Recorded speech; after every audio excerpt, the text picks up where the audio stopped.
আরে সুস্মিতা, তুমি এখন ছাদে উঠছো কেন? এত রাতে ছাদে উঠে কি করবে? যাও ঘরে গিয়ে ঘুমিয়ে পড়ো। আসলে বৌদি, আমি একটু ছাদে ওয়াক করতে যাব। খাওয়ার পর হাঁটাহাঁটি করলে শরীর ভালো থাকে, খাবার দাবারও ভালো হজম হয়। আর উঠানে তো ঘোরার মতো জায়গা নেই, তাই আমি ভাবছি যে একটু ছাদেই হেঁটে আসি। ও হ্যাঁ, ঠিক ঠিক, আমিও যেন কোথায় দেখলাম হাঁটাহাঁটি করলে নাকি শরীর ভালো থাকে। চলো তাহলে আমিও তোমার সঙ্গে ছাদে হাঁটতে যাই। তুমি আর আমি একসঙ্গে হাঁটাহাঁটি করব, এতে আমারও শরীর ফিট থাকবে। না না, তুমি আমার সঙ্গে ছাদে গিয়ে কি করবে? এমনিতেও তোমার যা বডি, আমার মনে হয় তোমার রাস্তাতে হাঁটাহাঁটি করলেই বেশি ভালো হবে। ছাদে হাঁটার থেকে রাস্তাঘাটে হাঁটা তোমার জন্য অনেক বেশি ভালো। আমি রোগা মানুষ, আমি ছাদে হাঁটলেই আমার চলে যাবে। এই বলে সুস্মিতা ছাদে চলে যায়। আসলে রচনা মোটা না হলেও কিছুদিন ধরে বেশি খাওয়া দাওয়া করার জন্য তার ওয়েট কিছুটা বেড়ে যায়। তাই সুস্মিতার মুখে ওরকম কথা শুনে রচনার খুব খারাপ লাগে। তবুও রচনা কিছু না বলে নিজের ঘরে চলে যায়। কিন্তু রচনা যখন সবেমাত্র বিছানার উপর শুয়ে পড়ে, তখনই বাইরে থেকে রচনার ঘরের মধ্যে একটা ঢিল এসে পড়ে। এ কি, এটা আবার কি জিনিস? ঢিলের উপরে মনে হচ্ছে আবার একটা কাগজ মুড়িয়ে রেখেছে। ভাগ্যিস জানালাটা খোলা ছিল, না হলে এখনই আমার জানালার কাজটাই তো ভেঙে যেত। রচনা ঢিলটা কুড়িয়ে দেখে সেই কাগজের উপর লেখা আছে, আই লাভ ইউ, তাড়াতাড়ি এসো, অনেকক্ষণ ধরে তোমার জন্য ওয়েট করছি, এত দেরি করছো কেন? সেই লেখা পড়ে রচনা ভীষণই আশ্চর্য হয়ে যায়। রচনা খুব ভালো মতোই বুঝতে পারে এটা কারোর লাভ লেটার। ঠিক এমন সময় সুস্মিতা সেখানে এসে বলে, ওহ বৌদি, তুমি আবার ছাদে তালা মেরে রেখে দিয়েছো? আমি অত দূর উঠে আবার ফিরে এলাম, দাও ছাদের চাবিটা দাও। কত দেরি হয়ে গেল বলো তো, আমার তো রাত্রিবেলা ঘুমাতে দেরি হয়ে যাবে। ও আসলে আমি বলতে ভুলে গিয়েছিলাম, ছাদের চাবিটা মায়ের ঘরে ড্রয়ারে আছে, তুমি একবার মায়ের ঘর থেকে চাবিটা নিয়ে নাও। এই শুনে সুস্মিতা তাড়াতাড়ি করে ছাদের চাবিটা নিতে চলে যায়। এদিকে রচনা ভাবে পাশের বাড়ির ছেলে রাহুল হয়তো রচনাকে বিরক্ত করার চেষ্টা করছে। আসলে রাহুল বেশ কিছুদিন আগেই রচনা শ্বশুরবাড়ির পাশের বাড়িতেই ভাড়া থাকতে আসে। তাই রচনাও একটা কাগজে লিখে ফেলে, কাল সকাল 6টায় ছাদে দেখা করো। অন্যদিকে রাহুল সেই চিঠিটা পেয়ে খুবই খুশি হয়। সে সকাল 6টার সময় ছাদে গিয়ে রচনাকে জামা কাপড় মেলতে দেখে। এ কি, সুস্মিতা যে বললো সকাল 6টায় ছাদে দেখা করতে, কিন্তু এখন তো দেখছি এখানে সুস্মিতার বৌদি জামা কাপড় মেলছে। সুস্মিতা তো নেই, ধুর, এখানে দাঁড়িয়ে থেকে কি করব, বরং নিচে গিয়ে ঘুমিয়ে পড়ি। এই বলে রাহুল নিচে গিয়ে শুয়ে পড়ে। এদিকে রচনা যখন রাহুলকে নিচে নেমে যেতে দেখে, তখন সে মনে করে রাহুল হয়তো লজ্জা পেয়ে নিচে নেমে গেছে, যা দেখে রচনা মনে মনে খুবই খুশি হয়। বাহ, ছেলেটাকে তো হেব্বি হ্যান্ডসাম দেখতে। ও তার মানে আমাকেই লাইন মারছে। ইস, এখন বাড়ির সবাই ঘুমাচ্ছিল, এখন যদি আমার সাথে কথা বলতো তাহলে আমিও কথা বলতে পারতাম। না, একদিন ছেলেটাকে ডেকে ওর সাথে কথা বলতেই হবে। এভাবেই রচনা মনে মনে ভুল ধারণা পোষণ করতে থাকে, কারণ রাহুল ছিল সুস্মিতার বয়ফ্রেন্ড। যেহেতু রাহুলের ভাড়া বাড়ির ছাদ এবং সুস্মিতার বাড়ির ছাদ পাশাপাশি হওয়ায় রাহুল এবং সুস্মিতা দুজনেই ঠিক করে প্রত্যেকদিন তারা ছাদে দেখা করবে। কিন্তু মাঝখানে রচনা ভুল বুঝে বসে। পরের দিন রচনা যখন রান্নাবান্না করে এমন সময়, শোনো বৌমা, পাশের বাড়ির ভাড়াটে মালতীর সঙ্গে আমার খুব ভালো বন্ধুত্ব হয়ে গেছে। মালতী বলছিল ও নাকি পায়েস রান্না করতে পারে না। আজকে তো তুমি পায়েস বানাচ্ছ, একবার মালতীর বাড়িতে গিয়ে পায়েসটা দিয়ে এসো। পার্বতী দেবীর কথা শুনে রচনা ভীষণই খুশি হয়, কারণ এই বাহানায় সে রাহুলের সঙ্গে কথা বলতে পারবে। কিন্তু সুস্মিতা সেই ব্যাপারটা পুরোটাই দেখে ফেলে। তাই সুস্মিতা কিছুতেই রচনার হাত দিয়ে রাহুলের বাড়িতে পায়েস পাঠাতে চায় না। আরে না না, আমি আছি তো, আমি মালতী আন্টিদের বাড়িতে পায়েস দিয়ে আসবো। বৌদি রান্নাবান্না করতে গিয়ে ব্যস্ত থাকি তো, আমি তো একটু বাদেই বাজারে যাব, তখন একেবারে পায়েসটা দিয়ে যাব। সুস্মিতা এরকম বললে রচনার আর কিছু বলার থাকে না। রচনা মনে মনে সুস্মিতার উপর রেগে যায়। সেদিনই রাতে রচনা রান্নাবান্না করে টেবিলে খাবার সাজাচ্ছে এমন সময় সে সুস্মিতাকে ছাদের উপর থেকে বড় একটা চকলেটের বাক্স নিয়ে নিচে নামতে দেখে। আরে সুস্মিতা, তুমি ছাদ থেকে এত বড় চকলেটের বাক্স পেলে কি করে? এই বাক্স তো আমাদের বাড়িতে ছিল না। তুমি যখন ছাদে উঠেছিলে তখন তো এই বাক্স নিয়ে ওঠোনি, কি ব্যাপার? ও আসলে আমি চকলেটের বাক্সটা অর্ডার করেছিলাম। এটা তো ডার্ক চকলেট। আমি ভেবেছিলাম ছাদে হাঁটতে হাঁটতে ডার্ক চকলেট খেতে ভালো লাগবে, তাই অনলাইনে অর্ডার করেছিলাম। ডেলিভারি বয় ছাদে আমাকে চকলেটের বাক্সটা পৌঁছে দিয়েছে। সুস্মিতার কথা শুনে রচনার একটু সন্দেহ হলেও রচনা কিছু বলতে পারে না। অন্যদিকে রচনা নিজের ঘরে বসে বসে রাহুলের চিঠির অপেক্ষা করতে থাকে, কিন্তু সেদিন রচনার কাছে কোনো চিঠি আসে না। ফলে সে বিরক্ত হয়ে ঘুমিয়ে পড়ে। কিন্তু হঠাৎই মাঝরাতে রচনার ঘুম ভেঙে যায়। রচনা বাথরুমে যাওয়ার পথে লক্ষ্য করে সুস্মিতা নিজের ঘরে নেই। এ কি, সুস্মিতা কোথায় গেল? এখনো ঘরে ফেরেনি? সুস্মিতা আবার হাঁটতে হাঁটতে ছাদেই ঘুমিয়ে পড়লো না তো? একবার গিয়ে দেখে আসি কি ব্যাপার। সুস্মিতা আজকাল অনেকক্ষণ ধরেই ছাদে সময় কাটাচ্ছে। এই বলে রচনা ছাদে উঠে সুস্মিতা এবং রাহুলকে নিজেদের মধ্যে কথাবার্তা বলতে শোনে। সে কান পেতে তাদের কথা শোনার চেষ্টা করে। এই জানো, আমি না ভেবেছিলাম আমার সোজাসুজি ওই ঘরটা হয়তো তোমার ঘর হবে, তাই আগের দিন আমি একটা চিঠি পাঠিয়েছিলাম। তারপর আমার কাছে রিপ্লাইও এসেছিল, আর ওই চিঠিতে লেখা ছিল ভোর 6টায় ছাদে উঠে দাঁড়াতে হবে। আমি ভেবেছি ওই চিঠিটা হয়তো তুমিই লিখেছিলে, তাই আমি ভোর 6টায় উঠে দাঁড়িয়েছিলাম, কিন্তু তোমাকে তো দেখতে পাইনি। কি সর্বনাশ, ওটা তো আমার বৌদির ঘর। তার মানে আমার বৌদি ওই লেখাটা পাঠিয়েছিল? এ বাবা, আমি তো ভাবতেই পারছি না। যাই হোক, ভাগ্যিস ধরা পড়েনি। অবশ্য বৌদি তোমাকে 6টার সময় দেখা করতে বলেছিল। আমার তো এবার বৌদিকে নিয়ে সন্দেহ হচ্ছে। বৌদির আবার তোমাকে ভালো লেগে যায়নি তো? হায় রে, এই ছিল আমার কপালে। ভাগ্যিস আমি ছেলেটাকে কিছু বলিনি, না হলে আমার মান সম্মান চলে যেত। তার মানে এই ছেলেটা সুস্মিতার বয়ফ্রেন্ড? ও, এবার বুঝতে পারছি, এই জন্য সুস্মিতা রাত্রিবেলা ছাদে হাঁটতে আসে। এভাবেই রচনা চুপচাপ রাহুল এবং সুস্মিতার কথা শোনার পর নিচে গিয়ে শুয়ে পড়ে। পরের দিন সুস্মিতা রচনাকে বলে, বৌদি, তুমি একটু ছাদের চিলেকোঠার ঘরটা আমার জন্য পরিষ্কার করে দিও তো। আমি ঠিক করেছি আমি ওই চিলেকোঠার ঘরটাতেই রাত্রিবেলা পড়াশোনা করব। কারণ ছাদটা ভীষণ নির্জন থাকে, আর রাত্রিবেলা ছাদে পড়াশোনা করলে পড়াশোনা অনেকক্ষণ মনেও থাকে। সুস্মিতার এমন কথা শুনে রচনা ভীষণই রেগে যায়। তুমি এত বড় মেয়ে হয়ে আমাকে হুকুম করো কোন সাহসে? যাও, নিজে গিয়ে চিলেকোঠার ঘর পরিষ্কার করো। আমার সংসারে এত কাজকর্ম পড়ে আছে, আমি নিজের কাজ করতে পারি না, আবার ওই নোংরা ঘর নাকি আমি পরিষ্কার করতে যাব? যত সব। আহ বৌমা, তুমি তোমার ননদের সঙ্গে কিভাবে কথা বলছো? আমার মেয়েটা বলছে ছাদের ঘরে পড়াশোনা করবে, তা করুক না, অসুবিধে কি আছে? ওই ঘরটা তো পড়েই থাকে। আমার মেয়ে যদি পড়াশোনা করে তাহলে ঘরটা ব্যবহার হবে, কাজে লাগবে। তোমাকে আজকে বেশি রান্না বান্না করতে হবে না। যাও, তুমি গিয়ে ঘর পরিষ্কার করো। সুস্মিতা কিসের জন্য ঘর পরিষ্কার করতে বলছি আমি কি কিছু বুঝতে পারছি না ভেবেছেন? কি সুস্মিতা, তুমি নিজে কিছু বলবে নাকি আমি মাকে সবটা জানিয়ে দেব? তোমার প্রত্যেকদিন ছাদে যাওয়ার রহস্য আমি কিন্তু বের করে ফেলেছি। জানেন মা, আপনার মেয়ে পাশের বাড়ির রাহুলের সঙ্গে প্রেম করছে। সেই জন্যই সেদিন কালকে ওদের বাড়িতে পায়েস দিতে যাওয়ার জন্য উতলা হয়েছিল। প্রত্যেক দিন ও ছাদে গিয়ে রাহুলের সঙ্গে দেখা করে। আমার মেয়ে হয়ে তোর এত বড় সাহস, তুই আমার নাকের নিচ দিয়ে প্রেম করছিস? তোর যদি বিয়ে করার এতই ইচ্ছা হয় তুই আমাকে আগেই বলতে পারতিস। আমি তোর জন্য একটা ভালো ছেলে দেখে তোকে বিয়ে দিতে পারতাম, কিন্তু তুই প্রেম করে আমার মুখ পোড়াবি? দাঁড়া, তোর এখনই আমি বিয়ে দেওয়ার ব্যবস্থা করছি। আপনি যদি বলেন আমার কাছে একটা ভালো পাত্রপক্ষের সন্ধান আছে, আমি তাহলে আজকে বিকেলেই ওদেরকে আসতে বলবো।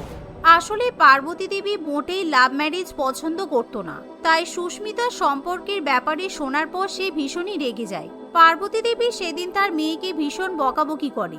এমনকি সন্ধ্যাবেলার মধ্যেই রচনা এক পাত্রপক্ষকে বাড়িতে ডেকে নিয়ে আসে। বাহ, আপনার মেয়ে তো দেখতে বেশ সুন্দর। আমার ছেলের সঙ্গে আপনার মেয়েকে খুব ভালো মানাবে। আমি এই মেয়েকেই আমার ঘরের বৌমা করে নিয়ে যেতে চাই। আপনি তাহলে বলুন না, বিয়ের ডেট কবে হবে? আমি 1 সপ্তাহের মধ্যেই আমার মেয়ের বিয়ে ঠিক করতে চাই। 1 সপ্তাহের মধ্যে বিয়ের যা যা জিনিসপত্র জোগাড় করতে লাগে সেটুকু হয়ে গেলেই আমি আপনাদের জানিয়ে দেব। পার্বতী দেবীর কথা শুনে সুস্মিতা ভীষণই বিপদে পড়ে, কারণ সুস্মিতা কিছুতেই সেই ছেলেকে বিয়ে করতে চায় না। মা, আমি রাহুলকে ছাড়া অন্য কাউকে বিয়ে করতে চাই না। তুমি একটু সময় দাও, রাহুল একটা চাকরি বাকরি পাক, আমি সত্যি সত্যি ওকে বিয়ে করে নেব। তুমি তার আগে আমার বিয়ে দিও না। তুমি নিজের মেয়ের সাথে এরকম করতে পারছো? সুস্মিতার কোনো কথাই তার মা কানে তোলে না, যা দেখে রচনা মনে মনে খুবই খুশি হয়। সেদিন আবার রাত্রিবেলা সুস্মিতা ছাদে গিয়ে রাহুলের সঙ্গে দেখা করে। দেখো রাহুল, বৌদি আমাকে কেমন ভাবে কেস খাইয়ে দিল। একদিনের মধ্যে মা আমার বিয়ে পাকা করে দিয়েছে। এবার 1 সপ্তাহের মধ্যে আমার বিয়ে হয়ে যাবে। তুমি প্লিজ কিছু করো, তুমি ছাড়া আমি অন্য কাউকে বিয়ে করতে চাই না। আমি তো ভাবতেই পারিনি যে তোমার বৌদি এতটা কুচুটে হবে। আচ্ছা ঠিক আছে, তুমি চিন্তা করো না, আমি দেখছি তোমার বৌদিকে কিভাবে সোজা করতে হয়। আমি কালকেই তোমাদের বাড়িতে বিয়ের কথা বলতে যাচ্ছি। রাহুলের কথা শুনে সুস্মিতা একটু স্বস্তি পায়। পরের দিন রাহুল তার মা মালতী দেবীর সঙ্গে সুস্মিতার বাড়িতে বিয়ের কথা বলতে যায়। আমি সুস্মিতার কাছ থেকে জানলাম আপনি নাকি আমাদের সম্পর্কের কথা জেনে গেছেন, সেটা খুব ভালো কথা। আমরা আজ না হয় কাল আপনাকে আমাদের সম্পর্কের কথা জানাতাম, কিন্তু আপনি যে সুস্মিতার অমতে ওর অন্য জায়গায় বিয়ে ঠিক করে দিচ্ছেন, এটা কি ঠিক? আমার মেয়ের আমি কার সঙ্গে বিয়ে দেব না দেব সেটা আমি তোমার কাছ থেকে শুনবো? তোমাদের আমি ভালো ভেবেছিলাম, কিন্তু এতটা ভালো ভাবিনি যে আমার বাড়ির জামাই বানাতে পারবো। আমি কিছুতেই আমার মেয়েকে লাভ ম্যারেজ করে আমার মুখ পোড়াতে দেব না। পার্বতী দেবীর কথা শুনে রাহুল নিজের পকেট থেকে একটা চিঠি বার করে। আমি তো সুস্মিতাকে ভালোবাসি, সে কথা সবাই জেনে গেছে, কিন্তু আপনি কি জানেন এই চিঠিটা আমাকে কে পাঠিয়েছে? কি বৌদি, আপনি কিছু বলবেন নাকি আমি সবটা বলবো? আন্টি, আপনার বৌমাই আমাকে চিঠি লিখেছিল যে 6টার সময় ছাদে দেখা করতে বলছিল। এই খবরটা যদি পাড়ার লোকে জানতে পারে তাহলে আপনার মান সম্মান কোথায় যাবে বুঝতে পারছেন তো? কি সর্বনাশ! ছি ছি বৌমা, তুমিও শেষে আমার মুখটা পোড়ালে। আমার অত ভালো ছেলে থাকতে তুমি এই ছেলেকে চিঠি লিখেছো? তোমার সাহস তো কম নয়। আজকে আমি তোমাকে তোমার বাপের বাড়িতে তাড়িয়ে দেব। শাশুড়ি মায়ের কথা শুনে রচনা খুব ভয় পেয়ে যায়। ইস, আমি তো ভাবতেই পারিনি ছেলেটা আমাকে এভাবে ফাঁসিয়ে দেবে। না না, আমি তো একটা উটকো ছেলের জন্য কিছুতেই আমার সরকারি চাকরিওয়ালা বর ছাড়তে পারবো না। রচনা মনে মনে এমন ভাবার পর বলে, মানে আমাকে ক্ষমা করে দিন মা, আমি ভুল করে ফেলেছি, বিশ্বাস করুন। আমি এরকম কিছুই করতে চাইনি। আপনি দয়া করে আমাকে বাপের বাড়িতে পাঠিয়ে দেবেন না। তাছাড়া আজকালকার দিনে তো লাভ ম্যারেজ ফ্যাশন হয়ে গেছে। আপনি রাহুলের সঙ্গে সুস্মিতার বিয়ে দিয়ে দিন, ওরা দুজনে অনেক সুখী থাকবে। পার্বতী দেবী এবার বড্ড বিপদে পড়ে, কারণ সে যদি রাহুলের সঙ্গে সুস্মিতার বিয়ে না দেয় তাহলে রাহুল পুরো পাড়ায় হয়তো সত্যি কথা বলে দেবে। এই ভেবে পার্বতী দেবী শেষ পর্যন্ত রাহুলের প্রস্তাবে রাজি হয়। অন্যদিকে রচনাও নিজের ভুল বুঝতে পারে। তারপর থেকে রচনার কখনোই সুস্মিতা কিংবা রাহুলের কোনো ক্ষতি করার চেষ্টা করে না। সুস্মিতা এবং রাহুলের বিয়ে হয়ে যায়। বিয়ের পর তারা খুবই হাসি খুশি সংসার করতে থাকে। মা, ও মা, শুনছো? আমি আজকে জঙ্গলে কাঠ কাটতে গিয়েছিলাম, কিন্তু সিদ্ধার্থ কাকু জঙ্গলে যেতে মানা করলো। বলল নাকি জঙ্গলে এক অদ্ভুত প্রাণী বেরিয়েছে যেটা মানুষকে মেরে ফেলছে, আর আমি গেলে নাকি আমাকেও মেরে ফেলবে। হ্যাঁ রে মা, জঙ্গলে তো হিংস্র জন্তু থাকবেই। আর তোর বাবাও তো বাঘের ভয়ে দৌড়াতে গিয়ে পড়ে গিয়ে পা ভেঙে গিয়েছিল। তুই কি সেটা ভুলে গেছিস মা? সিদ্ধার্থ কাকু যখন বলেছে কিছুদিন জঙ্গলে কাঠ কাটা বন্ধ রাখ। হ্যাঁ মা, আমি সেটাই ভাবছি, কিন্তু কাঠ কেটে বিক্রি না করলে আমাদের চলবে কিভাবে? বাবারও তো ওষুধ শেষ হয়ে গেছে। এখন যদি আমরা হাত গুটিয়ে বসে থাকি তাহলে তো আমরা শুকিয়ে মারা যাব। জঙ্গলে যতই ভয়ঙ্কর ড্রাগন বের হোক না কেন, আমরা কিছু করতে পারবো না। এটা ছিল সুন্দরবন এলাকার ঘটনা, যেখানে চারু তার মা সোমা দেবী এবং তার অসুস্থ বাবা বিজয় বাবুর সঙ্গে থাকতো। প্রথম দিকে বিজয় বাবুই জঙ্গলে কাঠ কাটতে যেত, সেগুলোকে বাজারে বিক্রি করে তার ঘর সংসার চলে যেত। কিন্তু একদিন একটি দুর্ঘটনার পর থেকে বিজয় বাবু আর হাঁটতে চলতে পারতো না, এমনকি সে কথা বলতেও পারতো না। গ্রামের বিভিন্ন লোকের কথা অনুযায়ী তাকে নাকি বাঘে তাড়া করেছিল, আর সে নিজের প্রাণ বাঁচাতে উঁচু পাহাড় থেকে ঝাঁপ দিয়েই তার সর্বনাশ ডেকে এনেছিল। কি বললি? ড্রাগন বের হয়েছে? এটা তোকে কে বললো রে? ড্রাগন তো অনেক ভয়ঙ্কর প্রাণী। ওই যে গ্রামের প্রধান সিদ্ধার্থ কাকুই এসে সকলকে বলল, আর উনি বললেন উনি নাকি নিজের চোখে দেখেছেন। আর উনি এটাও বলেছেন উনি জঙ্গলে যেতেই ড্রাগন নাকি ওনাকে তাড়াও করেছিল। চারু সত্যি কথাই বলছিল। সেদিন গ্রামের প্রধান বাবু জঙ্গলে এসে সকলকে ড্রাগনের থেকে সাবধানে থাকার জন্য সতর্ক করছিল। প্রধান বাবু সত্যি সত্যি ড্রাগন দেখেছে শুনে সোমা দেবী ভয় পেয়ে যায়, কারণ এর আগে যখন বিজয়বাবু জঙ্গলে যেতেন তখন সেই প্রথম এসে তাকে জঙ্গলে যেতে মানা করেছিল, আর বিজয় তার কথা না শুনে পরের দিনই জঙ্গলে যেতেই তার বিপদ হয়েছিল। তাই চারু হাজার জেদ করলেও সোমা দেবী তাকে আর জঙ্গলে কাঠ কাটতে যেতে দেয় না। এভাবেই বেশ কয়েকদিন কেটে যায়। চারু কাঠ কাটতে না যাওয়ার ফলে তাদের সংসারে আবারও অভাব অনটন শুরু হয়। এমনই একদিন, মা চারু, কোথায় গেলি? দেখ তো তোর বাবা কি বলছে। তখন থেকে ইশারা করে কি যেন বলতে চাইছে, মনে হয় জল তৃষ্ণা পেয়েছে। না মা, বাবা জল তৃষ্ণা পায়নি, বাবার খিদে পেয়েছে, কিন্তু বাড়িতে খাওয়ার কিছুই নেই। এবারে বাবাকে কি খেতে দেবে? আমি আগেই বলেছিলাম গরিবদের ড্রাগন, বাঘ, ভাল্লুক কিছু দেখেই ভয় করলে চলবে না। কিন্তু মা, আমরা কি করব বল? গ্রামের কেউই তো ভয়ে জঙ্গলে যাচ্ছে না। এখন আমি তোকে কোন সাহসে ওখানে পাঠাই? ঠিক আছে মা, আমি জঙ্গলে যাব না, কিন্তু এই প্রধান কাকুর কাছে তো যেতে পারি। আমি বরং ওনার কাছে গিয়ে আমাদের দুর্দশার কথা জানাই। ওনার যদি দয়া হয় আর আমাকে কিছু কাজ দেয়, তাহলে এই সময় আমাদের খুব উপকার হবে। চারু এভাবে বললে সোমাদেবী তাকে গ্রামের প্রধান সিদ্ধার্থ বাবুর কাছে পাঠায়। সিদ্ধার্থ বাবুর বাড়ি গ্রামেই ছিল, আর সে গ্রামের সব থেকে বেশি বড়লোকও ছিল। তার বাড়িতে প্রচুর চাকর বাকর, কাজের লোক ছিল।